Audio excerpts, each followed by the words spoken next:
तुम्हारी माँ को पुलिस पकड़ के ले गई।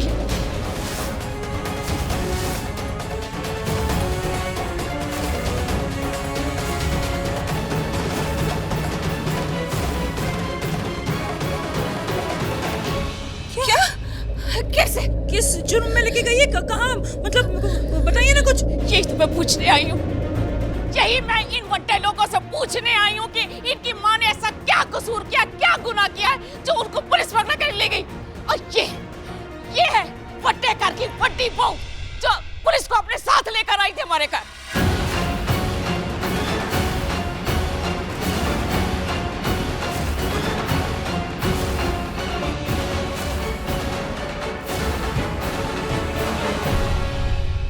चल अभी की अभी तू मेरे साथ पुलिस स्टेशन चल और अपनी झूठी गवाही वापस ले।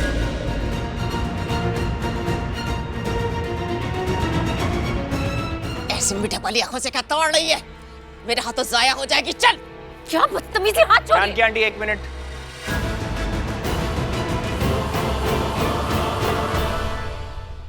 तुमने सरला आंटी को किससे पूछ के अरेस्ट कराया, क्यों करवाया? शर्लिन, मैं तुमसे कुछ पूछ रहा हूँ, सरला आंटी को अरेस्ट क्यों करवाया? इसीलिए ऋषभ जी, मैं अपनी प्रेगनेंसी की बात आपको नहीं बता रही थी।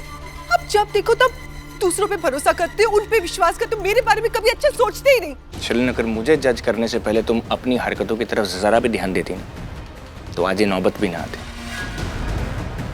तुमसे सिंपल तरीके से पूछ रहा हूँ कि सरला आंटी को अरेस्ट क्यों करवाया। मुझे उसका सिंपल जवाब चाहिए कि क्यों। क्योंकि आपकी सरला आंटी ने हमारे, आपके और इस घर के होने वाले चिराग को मारने की कोशिश की।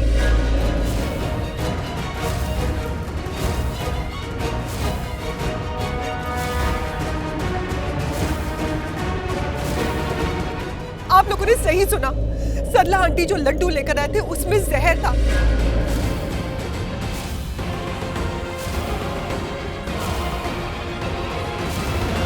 मैंने तो लड्डू समझ के खा लिए, लेकिन वो लड्डू खाने के बाद मेरी तबीयत खराब हो गई, मेरी बच्ची की जान जा सकती थी।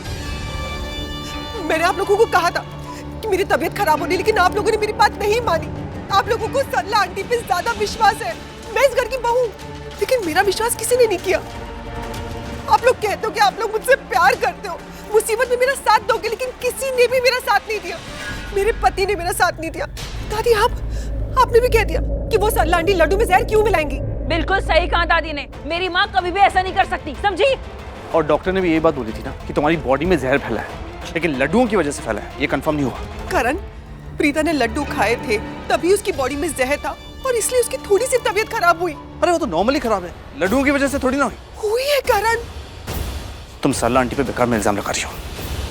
कोई तुम्हारी बात माने या ना माने, मैं मानती हूँ। मुझे पूरा यकीन है तुम जो कह रही हो सच कह रही हो, लेकिन इन सब के सामने बोलने के पहले ना तुम्हें सबूत का वेट कर लेना चाहिए था। अगर एक बार रिपोर्ट्स आ जाती उसके बाद। रिपोर्ट माहिरा, क्या रिपोर्ट एक फॉर्मेलिटी है, जो सच है मैं बता रही हूँ। मेरी बात समझने की कोशिश करो। प्रीता ने सुबह सर्की में वो लड्डू खाए थे जो उसकी माँ लेकर आई थी, उसकी तबीयत खराब हो गई वो लड्डू खाकर। तुम्हारी तबीयत क्यों नहीं खराब हुई? क्योंकि तुमने सरला आंटी के हाथ के लड्डू नहीं खाए, तुमने वो लड्डू खाए जो तुम्हारी मॉम लेकर आए थे। दोपहर को मुझे भूख लगी तो मैंने किचन में जाके वही लड्डू खा लिए। उसके बाद मेरी तबीयत खराब हो गई, मैं बेहोश हो गई थी ना। आप लोगों को याद है माहिरा ने हमको आकर कहा था कि किचन में बिल्ली आई थी और उसने उसको दूध दिया था, दूध नहीं पिया तो उसने लड्डू मिला दिए। दूध में लड्डू थे और वो पीते ही बिल्ली मर गई क्योंकि उसमें जहर था। बकवास कर रही है, सिर फिर क्या तेरा? अरे कौन माँ अपनी बेटी को सर्दी के लिए जहर वाले लड्डू बेचेगी? तुम बोलना क्या चाहती हो? वही जो तुम्हें समझ में नहीं आ रहा, कोई माँ अपनी बेटी को मारने की कोशिश क्यों करेगी? मुझे समझ में नहीं आ रहा कि मैं हर एक इंसान को एक एक चीज एक्सप्लेन क्यों कर रही हूँ। अरे समझने की कोशिश करो। सरला आंटी ने प्रीता को कह दिया होगा कि उन लड्डुओं में जहर है तो मत खाना, तो उससे थोड़ी सी खाए। मुझे नहीं पता था, मैंने दो लड्डू खा लिए और खाते ही मैं बेहोश हो गई। इतनी सी बात आप लोगों को समझ में क्यों नहीं आती है? मुझे बोलो कि मैं सरला आंटी पे क्यों शक कर रही हूँ? प्लीज रोना बंद करो, बिल्कुल नहीं रोना। खुश हो गए? यही चाहते थे ना? हर बार हमारे घर में आके एक नया ड्रामा करते हो तुम लोग। पिछली बार तुम्हारी माँ आई थी, इस बार तुम आई हो। क्या कहना चाहती हो तुम? हाँ, क्यों ब्लेम कर रही हो शर्लिन को? अब शर्लिन को कोई कुछ नहीं कहेगा, सुन लिया तुम लोगों ने? कोई कुछ नहीं कहने वाला उसे। शर्लिन बेटा, बेटा बिल्कुल टेंशन मत लो। तुम्हारा कोई साथ दे या ना दे, मैं हमेशा तुम्हारा साथ दूंगी। जब डॉक्टर ने कहा था कि सिम्टम्स देख के ये पता चला है कि तुम्हारी बॉडी में जहर है, मैं तो उसी वक्त इन अरोरा के अगेंस्ट केस करने वाली थी। वो तो मॉम ने मुझे रोक दिया। मॉम ने कहा जब तक रिपोर्ट्स नहीं आ जाती तब तक चुप रहो। चुप रहने का ये मतलब नहीं था कि मुझे तुम पे भरोसा नहीं है। मैं बहुत विश्वास करती हूँ तुम पे। सुना तुमने? बिल्कुल नहीं रोना। खुश हो गए तुम लोग? यही चाहते थे ना तुम? करवा चौथ के दिन रुला दिया बेचारी को। हाँ, ये ना यही कर सकती है। इसके पास अगर किसी सवाल का जवाब नहीं होता ना तो ये ऐसे रोने का नाटक करती है। रो रो के ये सबको इमोशनल ब्लैकमेल करती है। इसको सिंपैथी कार्ड कहते हैं ना। यही फेंका ना तुमने अभी। ऋषभ जी, करण सर, आप लोगों ने बिल्कुल सही सोचा। अगर किसी के पास जरा सा भी दिमाग होगा ना तो वो समझ जाएगा कि ये झूठ बोल रही है, ये नाटक कर रही है, इसने झूठी कहानियां बनाई है। मैं झूठी कहानियां क्यों बनाऊंगी? सृष्टि, समझने की कोशिश करो। डॉक्टर आया था, डॉक्टर ने मुझे चेक किया, डॉक्टर ने कहा कि मेरी बॉडी में जहर मिला है। सृष्टि, मैं माँ बनने वाली हूँ। जब कोई लड़की माँ बनती है ना, अगर उसके साथ कुछ भी गलत होता है तो वो सहन नहीं करेगी। चाहे उसके घर वाले उसका साथ दे या ना दे, चाहे उसका पति उसका साथ दे ना दे, वो लड़की अकेले लड़ेगी। क्योंकि वो अकेले नहीं होती, उसके साथ उसका बच्चा होता है। वो अपने बच्चे के साथ लड़ती है, सच्चाई के लिए लड़ती है, और मैं लड़ी हूँ। अरे क्या तुम रिपोर्ट की बात करती रहती हो? रिपोर्ट का इंतजार तुम लोग कर रहे हो क्योंकि तुम्हें पता करना है सच क्या है, गलत क्या है। और मुझे पता है कि सच क्या है। सरला आंटी ने लड्डुओं में जहर मिलाया है,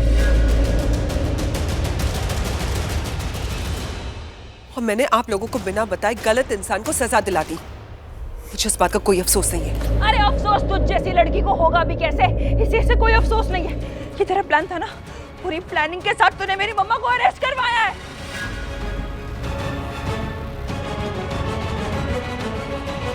माँ जेल में, मुझे माँ के पास जाना, उन्हें मेरी बहुत जरूरत होगी आज।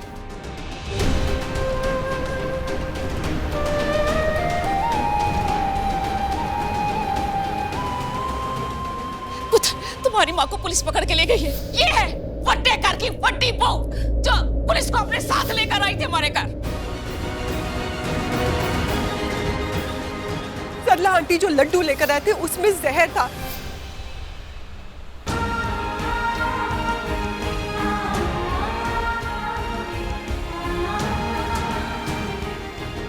भैया,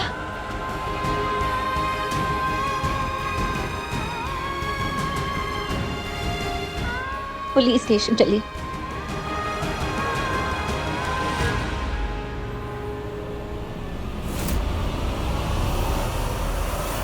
ये जो कुछ भी तुम्हारे साथ हो रहा है ना प्रीता, इसकी तुम खुद जिम्मेदार। चलो, आज तुम्हें थोड़ी देर के लिए मैंने इस घर से बाहर तो भेजा, बहुत जल्द तुम्हें हमेशा के लिए इस घर से बाहर भेज दूंगी। फिर अपनी माँ के घर में बैठ के जिंदगी भर रोती रहना। मॉम। हाँ मॉम। वो सरला अरोरा अरेस्ट हो गई ना? चली गई जेल? वो भी जेल चली गई और अभी उसके पीछे पीछे प्रीता भी गई है। प्रीता को ऐसे रोता हुआ, तड़पता हुआ देखकर बहुत सुकून मिला मेरे दिल को। यू हैप्पी ना मायरा? तेरे दिल के इसी सुकून के लिए ये सब खेल रचा मैंने।